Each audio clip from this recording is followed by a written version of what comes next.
Hello, Africa, wherever you are, you're listening to 1 Million Podcast, and today we'll bring you to us. We'll be talking about Africa cultural marriage. We have Yiel Awat Wal and Nyalam Wal. I hope you enjoy the listening. So let's get started. How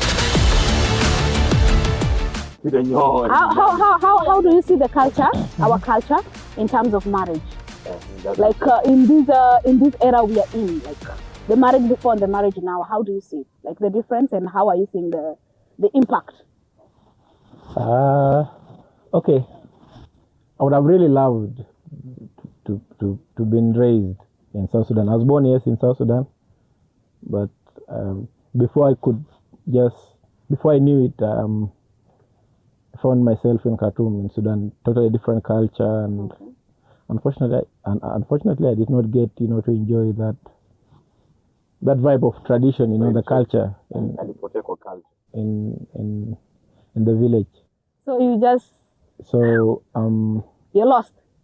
You're a lost sheep now. I would not say I'm lost. You didn't get a chance. I didn't get a chance. It was unfortunate. Like I would have really loved to, grow up in the village, to speak the language, to herd cattle, to play these games and all these things that I hear from people.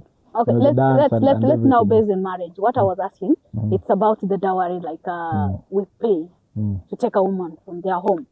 Like, how do you see it? Like, maybe point of view, because long time ago, I think wealth was the cows, but now in this era that the life economy is too hard. Like, how are you encouraging that culture? Well, I discourage it. I don't encourage that. For me, like, I feel the dowry thing, people have misunderstood it. They're selling us off. Just say it like that. Be frank. I wouldn't say selling off, but I just feel it is misunderstood because a long time ago, dowry was seen as appreciation, to the parents of the girl for bringing her, well. Yeah. And just offering everything that she could need, like protection and again, it's just appreciation. But nowadays it's like you even get these girls go through a lot. They're our sisters. Like they suffer at home doing everything, and then again somebody would want, they want dowry for them to get married and to be happy in their life. So it means that the dowry now become part of and parcel of her happiness, even herself. Yeah. Because if she is happy with someone and that person cannot afford what the family asks for, then it means they will not accept, Okay. And sometimes you find the decision makers are people who have really contributed nothing. I love that. They have contributed nothing to bringing your the girl. uncles from your father's side, they're the greedy ones now. The one who come and they have a say. They have the say, and then, in the dowry negotiation. Okay, me growing up in a South Sudanese home or anything. within that culture, like when you have reached the point of marriage, now that's when you will be known by the family. Like from your father's side, everyone will know you because they know, this one, she's bringing cow very soon. Like they're treating us as source of wealth, and it is not right. We are urging our parents, please let them not focus on us like at the source of wealth. Even a man can bring something home, right? Yeah. It's not a must to get married. That's when the family will be raised. Like they believe when a girl is married there rightfully, the family will have the name. Like they care about names and reputation, which is not right. Call it placement. Yep. Yeah. And then one thing that I think people overlook it, and it really has huge impact. Yeah. Is that actually the younger the girl is, the more bride price she will fetch. So somebody may not look at it directly as having an effect, but that would really tell you that such practice can actually, put girls into forced marriage, early marriages. That means actually they cannot even go to school, you see. Yeah. Because if the younger she gets married, the more virgin she is. Yeah, the more bride price she will fetch. Yes. So even girls now become at risk, of not attending school, of not happiness itself, even the contribution to the society, because if they didn't go to school, then the contribution to the society development becomes so little.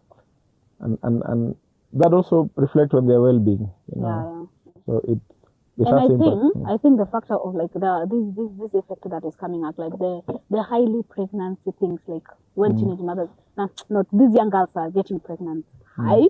I think this is contributed by our culture marriage things, because you know you have your boyfriend here in the camp, he doesn't have anything, okay. Now when you cannot bring that guy home, because automatically they will chase that guy home. I think that's why these young girls, they just decide to get pregnant so that they can, because when you're pregnant they'll just give you out like that for free, like you'll just go there, even if they will ask for something, but automatically that's your home now. I think that's why many girls are doing it like that, because they know my boyfriend doesn't have anything. When I'll stay at home for long, they will get for me a man who will marry me, and I cannot refuse, because you know in our culture it's like you respect your parents, your dad and your mom. They're the one who can say anything, and that is not right. I don't like it as me. So Unaka so much invested into this culture thing, especially the tradition of, you know, bride price, marriage and dowry, and the booking thing, and the forced marriage, arranged marriages. What do you advise when it comes to matters dowry? Okay, on the matters of dowry, really people will think maybe I'm against the culture. Oh, I do respect the culture, how it will, but we have to differentiate the old days and recent days. Like having wealth nowadays is something tricky, and you get wealth. The wealth are being measured in form of money. They are not measured in form of kettles or let me say kettles. The amount of farm that you have nowadays is how much do you have. And in the context of refugee camp, we are not in South Sudan. In the context of refugee here, for real, all of us here, we flew home here to the refugee camp. We have nothing. We cannot afford, like a guy cannot afford 50 cows for a woman to marry here in the camp. If I can afford 50 cows, why should I be in the camp? Each cannot afford, yeah. Yes, why should I be in the camp if I can afford that amount of money? So I think our parents could take it in this context, like they have to allow us to marry who we want and who we love, not because they need dowry from us, but our happiness. Like, if this guy will take care of, if this guy will take my daughter, will he take care of that girl? Will my girl lack anything? Will he respect that girl? And I think well-being, that's what I'm like focusing on. I don't focus so much on dowry, because as you live, you work hard and you get something like, and even something that pissed me off, you know, you can get married with that 500 cows, but still your mom and your dad will ask your husband for money. After some, not even years, after some months, they will call like, can we have something? Like, what the hell? I give you 500 cows. Why did you not use? Am I wrong? But don't load. Huh? It's loading. Don't load it. Our parents still come. Like, you have married. No, it's real. It's real. Like, you get married. Okay, let me just take in this context. Many girls have been married here in Kakuma. Yeah. To US people. Those old men who come from US, they'll come and marry. You know, they marry with a lot of, some of them 100, 80, 90 cows. And when they marry you, like, let's say this week we have done the marriage thing, because in South Sudan, marriage thing is conducted by the man only. Like, he do everything there. He pay all the things. From the gown, from the bridesmaids, from wherever, do everything. But when that guy go back to US, I've seen it here. When that guy go back to US, they will still ask him by the parent of the girl, like, can we get something? The school fees of the kids are not, the kids have been chased out of school, or our house is leaking, like we don't have the roof on our head. After 2 months, why should you ask that? And this guy have just married, and you guys have the 80 cows. Like, I was wondering, where do they take this? Exactly. Now, this is what happened with cows. I didn't see it personally, but I've been told for people who have real experience with it.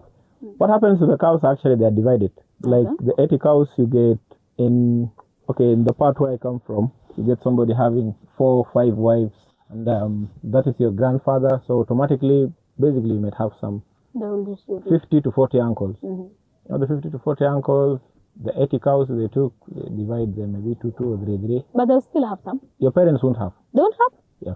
But what was the purpose of you getting married? The parents are long-term investors. What is down payment? Like the uncles, okay.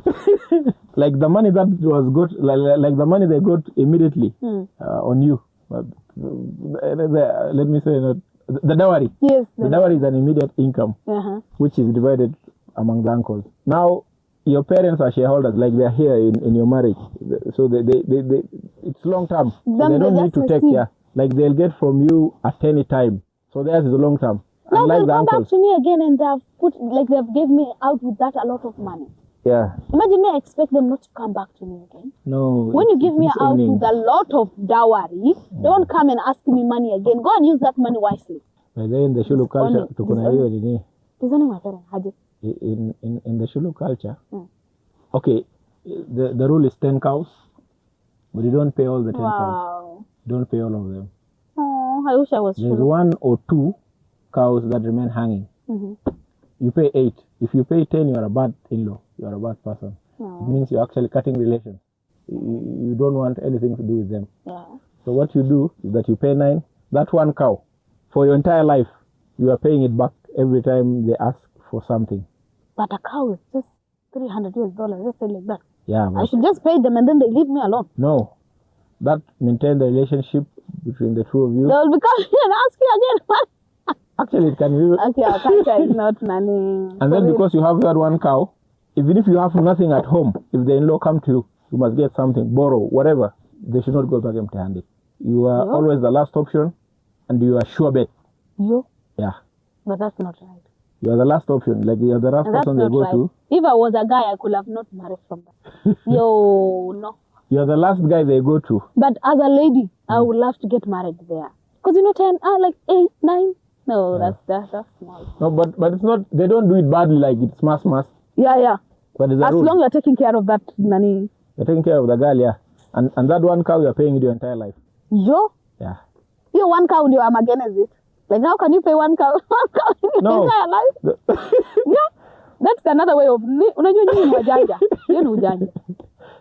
You don't pay them all. The elder that came up with that idea, akona akili sana. Because anajua sasa hiyo 1 cow itakuwa ni benefit. Like unajua sina anything, unajua bibi nani bwana ya msichana yangu hako hapa, you can chip in. No, he has my 1 cow. Hata chip in nani 500 unakuja kama right. Hata chip in $500 US. Next time bado tu unasema hiyo 1 cow tu. Yo. Yeah, like that for entire life. That 1 cow, it's meant to maintain the relationship. Like maintain the link of them coming in. Yeah. As the husband of the girl, anaweza rudi nyumbani akuja uliza kitu from the father-in-law. Why? Never. It's a one way. No. It's a one way thing. Now like the communication goes to the girl.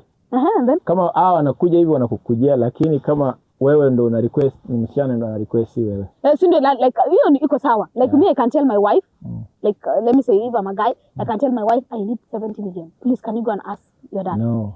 Actually you owe them a cow. Ufai kuuliza hizo story ya chana nazo. So in one way channel. Yeah. No, where's the relationship? Come in one way. What is the relationship? Relationship is a two-way thing. No, also that 1 cow also provides. Unaona 1 cow also in a link that you can actually go and stay at your in-laws. Oh, mwanaume. Crisis, yeah. Mwanaume. In case of crisis. Yeah. Protection pekee yake anapeana. But mwanaume hapana. The wife, your kids and the wife. Wewe unahostiwa mahali huwezi kaa with your father and mother-in-law. Okay, huwezi kaa hawa. Wataosa watakuwa na. Wao wanaweza kuja kaa kwako but wewe huwezi kaa kwao. Oh, hii ni one way bwana. Why am I not understanding this thing? Yeah. So what's a relationship? What is a relationship? How do you define relationship? Like wao wanakuhost. They host you but how do you define relationship? Relationship is a two-way thing. Lakini mimi naona kwa culture ni one way. Like mwanaume ndiye anafaa No, it's but that's good. Like see, and then the good thing, they will never request something that is more than the cow price. Unless lakini sasa si wata request like every day sasa. Hapana. Now, if they realize that anything is more than the price of the cow, they will not request. They will let you chip in alone. The information itafika tu kwako. Somebody in lifetime, you just give them once or you give them always wakiuliza. Nivi, you are the last option. Okay, wakiuliza ni lazima wape, si ndio? You are the last option on their list. Tuseme cow ni $300. Like wakifika kwako, inamaanisha wamekosa kwa dunia yote, hakuna tena somebody. Wanaweza kwa hata hajauliza watu wakuja anauliza. Hakuna. Okay. Sema price ya ng'ombe ni 3. Nimesema hizi ulize yenye exhibit ya ng'ombe. Yeah, hizi exhibit. Sasa nimekuja this after 1 month nimekukujia. But kama wakivizi wanafaa kurudi na mbuzi. Tena. Ufai kurudi empty handed. Sasa aje? Jo, okay, umekuja ukaomba $200, si ndio? Price of a cow si tumesema ni 300. Yeah. Ukuja umeomba 200. Si ndio? Umerudi.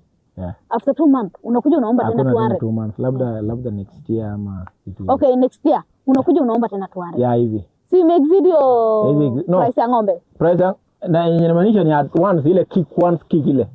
Like haiwezi kuja itisha. Ile kazi yenu kwa mnaumiza wanaume bwana. Haiwezi kuja itisha $300 hivi once hivi. Lakini nini wajani? Anitisha kitu less au tena labda next. Like this is what I'm learning. For life. But I'm learning. This is my first time learning that nani Shulu culture. I thought it last for lifetime. I thought maybe